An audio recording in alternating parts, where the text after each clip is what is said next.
খাল খননের মধ্য দিয়ে একটা উৎপাদন বৃদ্ধি, বিনিয়োগ বৃদ্ধির যে অর্থনৈতিক দিশা, একই সাথে প্রাণ প্রকৃতি রক্ষা করা এবং এই দুইয়ের সংমিশ্রণের মধ্য দিয়ে পুরো উন্নতিটাকে দেখার যে সরকারের দৃষ্টিভঙ্গি, সেইটাই কার্যকর করার একটা উদ্যোগ নেওয়া যাচ্ছে। তো আজকে ইতিমধ্যেই মাননীয় প্রধানমন্ত্রী উদ্বোধন করেছেন, তার সাথে সাথে 54টি জেলায় দায়িত্বপ্রাপ্তরা উদ্বোধনের কাজে অংশ নিচ্ছেন। আমার সাথে এখানে ব্রাহ্মণবাড়িয়া জেলা সদরের এবং এই বিজয়নগরের মাননীয় সংসদ সদস্য খালেদ মাহমুদ শ্যামল ভাই আছেন, প্রকৌশলী খালেদ মাহমুদ শ্যামল। আমার সাথে নাসিরনগরের সংসদ সদস্য জনাব মোহাম্মদ হান্নান ভাই আছেন, জেলা প্রশাসক আছেন, এসপি মহোদয় আছেন, আমাদের জেলা বিএনপির সাধারণ সম্পাদক এবং জেলা পরিষদের নবনিযুক্ত প্রশাসক সিরাজ ভাই আছেন।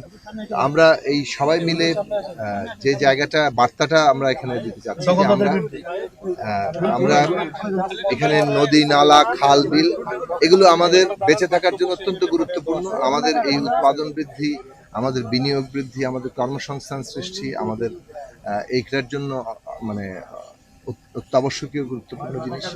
মোদ্দা কথা, এই প্রাণ প্রকৃতিকে রক্ষা করেই আমাদের বাকি জীবনকে নতুন করে সাজাতে হবে।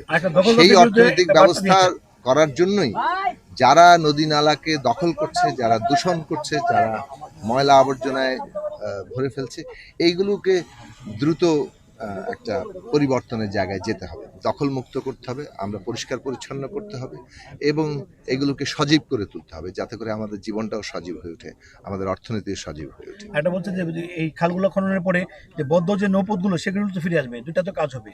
যেহেতু খালগুলো খনন করবে, নৌপথগুলো তো বন্ধ হয়ে গেছে, খাল কেন্দ্রিক যদি আশা করি আমাদের, যদিও পানি প্রবাহ এমনিতেই তো একটা সংকটের মধ্যে আছে, আমরা পানির ন্যায্য হিসা পাই না, ফলে শুষ্ক মৌসুমে পানির প্রবাহ কমে যায়, কিন্তু খালগুলো যদি ঠিকঠাক মতো থাকে তাহলে যতটুকু পানির প্রবাহ আছে সেটুকু বইবে এবং অন্ততপক্ষে বছরের বেশিরভাগ সময় এখানে মানে এই পথে এক ধরনের নৌপথ হিসাবে এটাকে ব্যবহার করা সম্ভব হবে।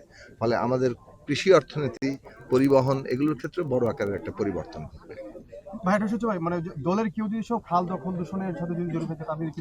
আমার মনে হয় যে এটা তো ইতিমধ্যে আমাদের সদরের মাননীয় সংসদ সদস্য ব্রাহ্মণবাড়িয়া জেলা বিএনপি সভাপতি তিনি তার অবস্থান পরিষ্কার করেছেন এবং এটার মধ্য দিয়ে সরকারের অবস্থানই প্রকাশিত হয়েছে। তারপরেও আমার মনে হয় যে ওনার নিজের মুখেই কথাটা আরো পরিষ্কার করে। ধন্যবাদ। আমরা জানি একটু সম্পর্কে যদি একটু বলেন আপনি যেমনটা